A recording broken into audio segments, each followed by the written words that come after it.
नमस्कार, बीना किचन से बोल रही हूँ। आप लोगों को बताऊंगी कि दूसरी नवरात्रि कब है। 18 तारीख सन 2020 को दिन इतवार है।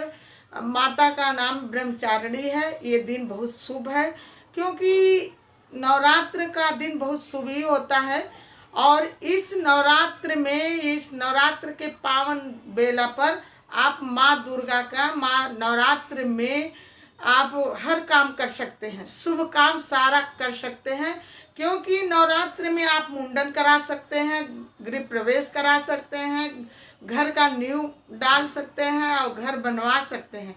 ये सब नवरात्र के शुभ बेला में सब काम कर सकते हैं। इसमें पंडित से पूछने की कोई ज़रूरत नहीं है। ये अपने आप सारा कार्य कर सकते हैं। ये समय माता रानी का है क्योंकि माता रानी हर घरों में सबके घरों में प्रवेश कर रखी है।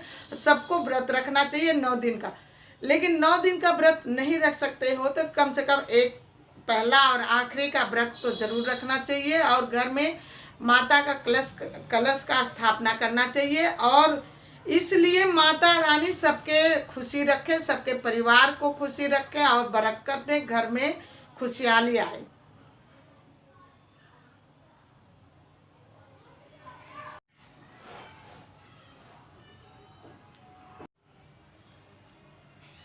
रात को सोते टाइम गैस के पास एक घी का दीपक जरूर जलाना चाहिए क्योंकि इस नवरात्र से स्टार्ट करके पूरे कार्तिक भर जलाना चाहिए। सोते टाइम गैस के पास एक घी का दीपक जरूर जला लेना चाहिए क्योंकि इससे जलाने से माता का विशेष कृपा हमारे ऊपर होती है। इसलिए कहते हैं ललिता सहस्त्र का पाठ सुनना चाहिए, सुनना भी चाहिए, सुनाना भी चाहिए।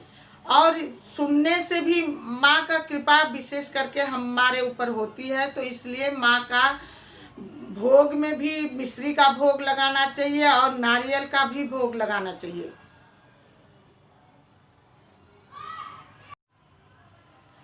माँ को जब नारियल अर्पण करें, नारियल पानी वाला, तो नारियल के ऊपर स्वास्तिक जरूर बना के माँ को भेंट करें, अर्पण करें क्योंकि इससे माँ खुश होती है। और माँ को प्रसाद में अनार का दाना 108 दाना निकाल कर माँ को अर्पण करिए। वो अनार का दाना प्रसाद उठाकर बांट देना चाहिए। इससे भी हमारी माँ का कृपा हमारे ऊपर विशेष करके होती है। और माँ को पंचमेवे का भोग जरूर लगाना चाहिए। इससे भी माँ को बहुत खुशी होती है और लगाना भी चाहिए क्योंकि नवरात्र है 9 दिन का। जितना भी भोग लगा लो, जितना भी उपाय कर लो, सब अच्छा ही है क्योंकि माँ को देसी घी का ही दीपक रोज जलाना चाहिए। पास में मंदिर हो तो मंदिर में भी बेहद जाना चाहिए।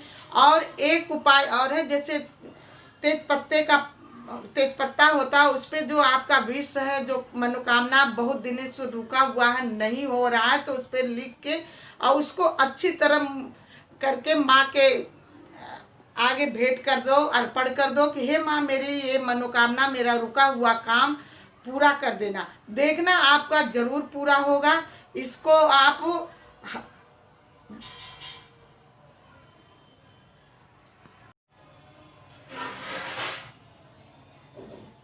श्री यंत्र पर कुमकुम का टीका लगाकर माँ को अर्पण करिए और माँ को पेठे का भोग लगाइए। माँ की विशेष करके कृपा होगी आप पर।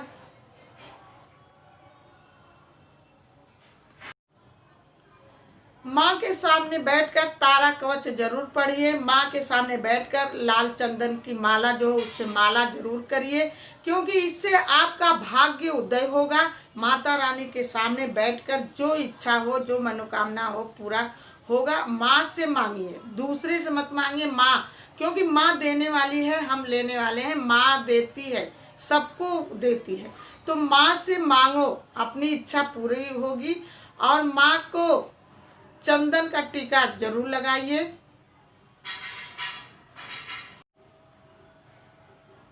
अब फिलहाल इजाजत दीजिए। जय माता दी।